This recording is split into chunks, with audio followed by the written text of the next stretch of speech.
அஸ்ஸலாமு அலைக்கும். எல்லாத்துக்கும் வணக்கம்.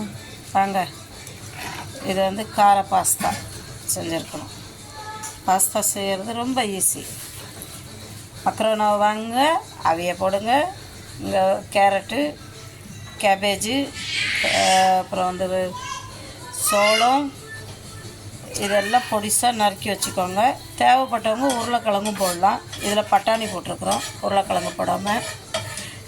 இது பாஸ்தாவை நல்லா வேக வச்சு எடுத்து பச்சை நல்லா அவிஞ்சிடணும். அவிஞ்ச பிற்பாடு பச்சை தண்ணியை ஊற்றி நம்ம இந்த வச்சுட்டு இங்கே மசாலா பண்ணணும். மசாலா பண்ணிவிட்டு வெங்காயம், இந்த கேரட்டு, பீட்ரூட்டு, இதெல்லாம் பீட்ரூட்டில் கேரட்டு, இந்த பச்சை பட்டாணி, இந்த சோளம், இதெல்லாம் நல்லா வெந்த பிற்பாடு என்ன பண்ணுங்கள், கொஞ்சோண்டு கெச்சப் இருந்தால் கெச்சப் போடுங்க. டொமேட்டோ கெச்சப் போட்டால் சூப்பராக இருக்கும்.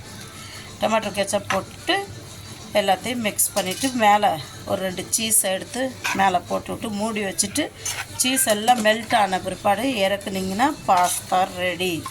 சும்மா சூப்பராக இருக்கும் சாப்பிட்றதுக்கு. இதில் இந்த பச்சை பட்டாணி, இந்த சோளம், இந்த கேரட்டுங்க, இதெல்லாம் சாப்பிட்றதுக்கு சும்மா கலர்ஃபுல்லாக இருக்கும். பிடிச்சிருந்தா ஷேர் பண்ணுங்கள், சப்ஸ்கிரைப் பண்ணுங்கள், மறந்துடாதீங்க. மிக்சிங் சேனல் உங்கள் சேனல் லைக் பண்ணுங்கள்.